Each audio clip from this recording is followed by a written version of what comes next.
La Russie et l'Europe mènent actuellement des négociations secrètes sur la fin de la guerre en Ukraine, sans la participation de l'Ukraine elle-même. Aujourd'hui, le 5 août, Bloomberg a rapporté une rencontre secrète entre des représentants de la Russie et des pays européens consacrée à des discussions sur la paix. Et l'Ukraine n'était pas présente à cette table.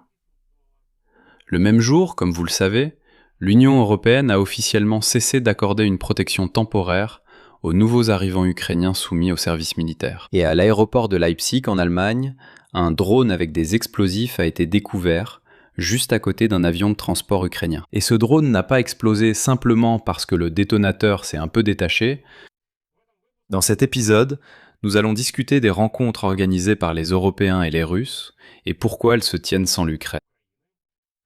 Comment l'Europe, d'une part, aide l'Ukraine financièrement et militairement, mais en même temps limite la protection des Ukrainiens en Europe, et comment la Russie est de nouveau revenue à des provocations militaires à l'intérieur de l'Europe, sur fond de négociations secrètes avec les Européens.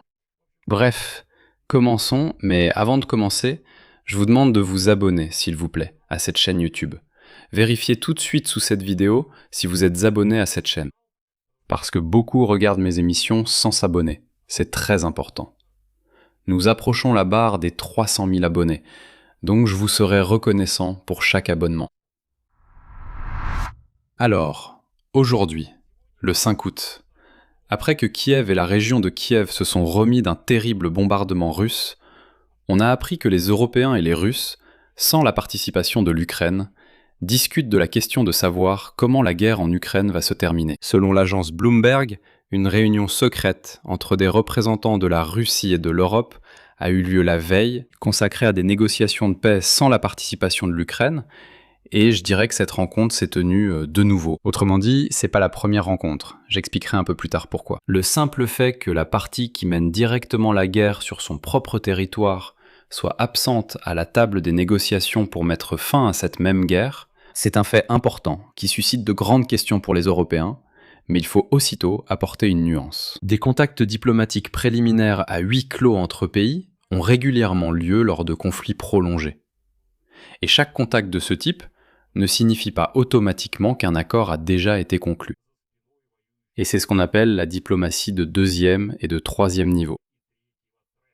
Le caractère secret de cette rencontre en particulier, ainsi que le fait qu'elle ait été révélée par une fuite dans la presse et non par une déclaration officielle d'une des parties impliquées, cela en soi est révélateur. Mais, encore une fois, ne vous empressez pas de vous lamenter, je vais vous expliquer pourquoi.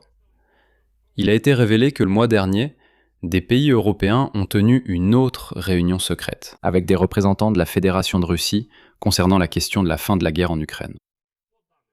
Selon Bloomberg, d'anciens hauts fonctionnaires du Royaume-Uni, de la France, de l'Allemagne et de la Russie ont rejoint ces négociations du côté européen.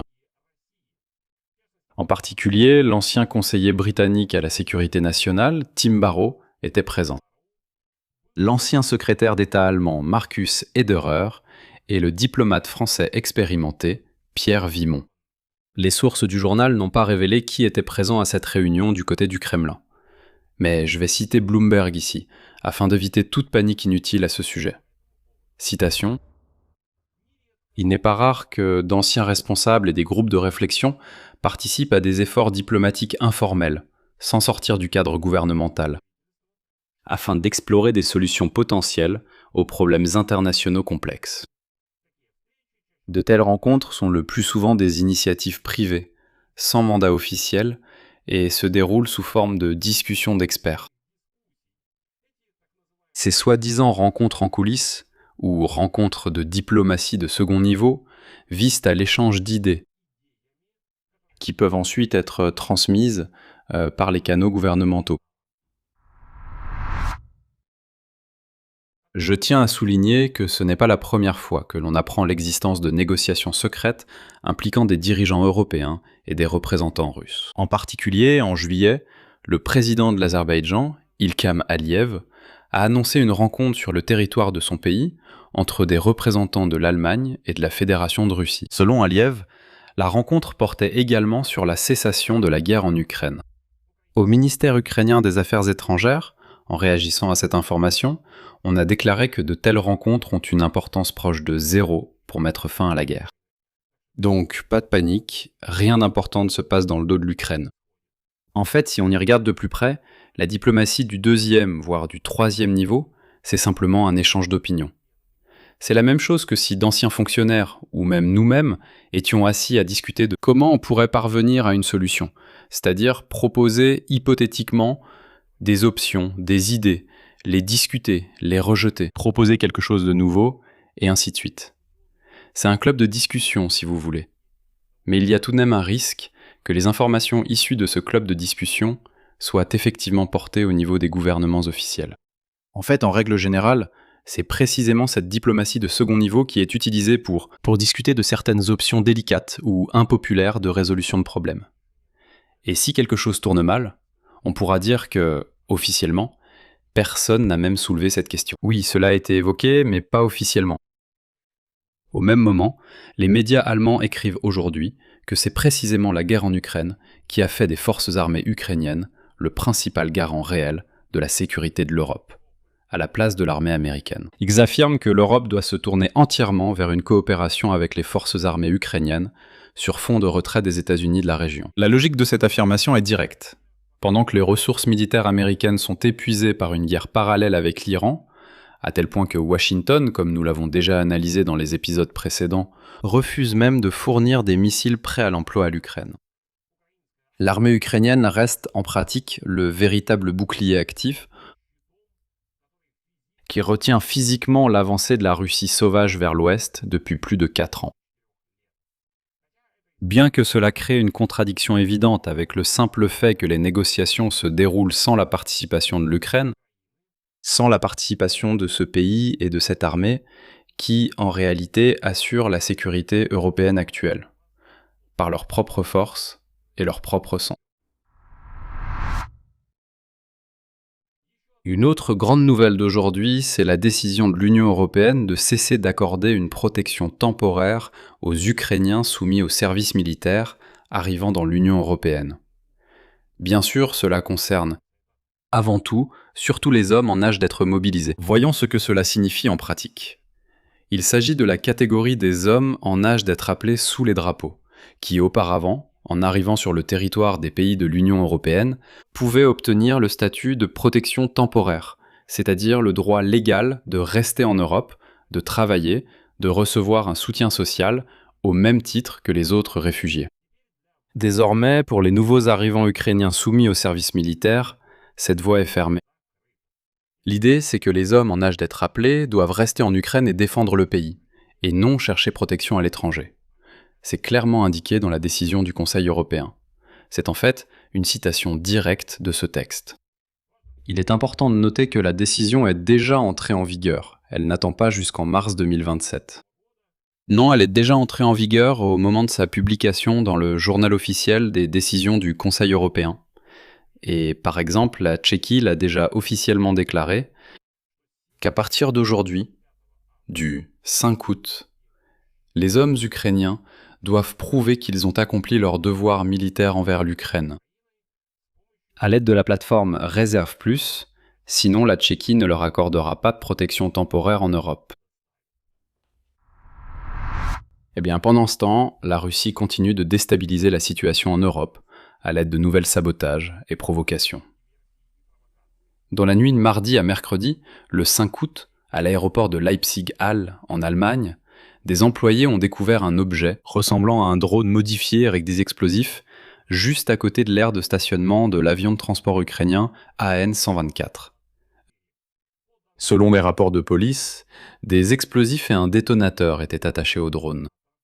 L'OTAN a officiellement confirmé le fait de la découverte de l'appareil par l'intermédiaire d'un représentant de l'Alliance, précisant que l'appareil transportait bien des explosifs avec un détonateur. Selon le journal allemand Bild, le test au nitrate s'est révélé positif, et à l'intérieur du drone, ils ont découvert un détonateur défectueux, apparemment arraché avant même d'avoir pu fonctionner. Autrement dit, en réalité, le sabotage a échoué uniquement pour des raisons techniques, et non parce qu'il a été neutralisé à temps. Il a été empêché parce que le drone, en fait, avait déjà réussi à atterrir près de l'avion.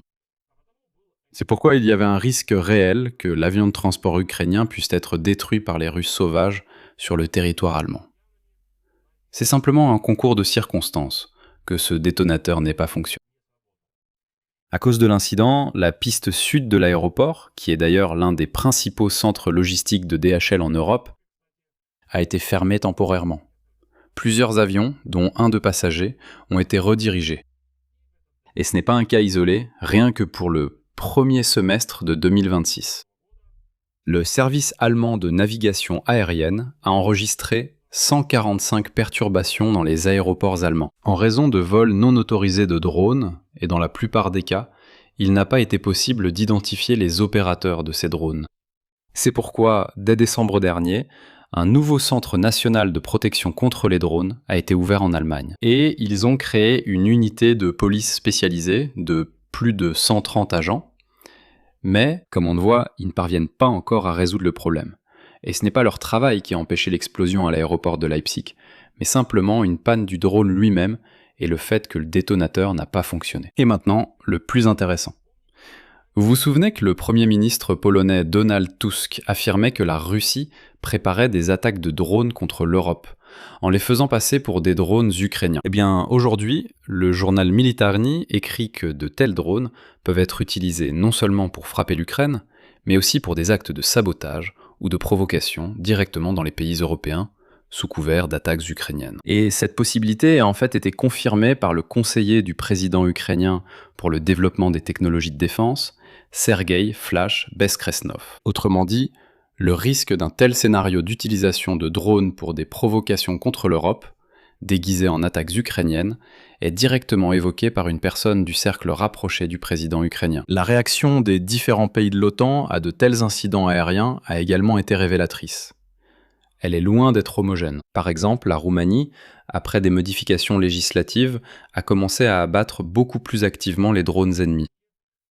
Alors que les actions de la Pologne, un état clé du flanc est de l'OTAN, soulèvent des questions par leur indécision. Par exemple, la Roumanie a abattu des drones russes 3 nuits de suite, après quoi ils ont cessé d'entrer dans son espace aérien. Mais la Pologne, récemment, s'est contentée d'observer. Comment un missile russe KH-101 a pénétré de 70 km à l'intérieur de la Pologne et s'est écrasé dans un champ. Bien que, cette année, les alliés européens évaluent globalement la menace de la Russie sauvage de manière nettement plus sérieuse et se préparent plus activement à un éventuel affrontement qu'auparavant. Mais, comme on le voit, la Russie continue d'une part d'essayer de trouver avec qui elle pourrait conclure un accord en Europe, par qui semer la discorde, comment promouvoir ses propres récits en Europe, et d'autre part, elle organise des provocations évidentes à l'intérieur de l'Europe. Et que fait l'Europe ? Elle limite la possibilité pour les hommes ukrainiens d'obtenir le statut de protection temporaire. Nous le constatons simplement comme un fait. Je vais m'arrêter là. Donnez votre avis, partagez vos conclusions dans les commentaires, abonnez-vous à la chaîne sous cette vidéo, activez la cloche et n'oubliez pas de mettre un like. C'est tout pour aujourd'hui, prenez soin de vous, au revoir à tous.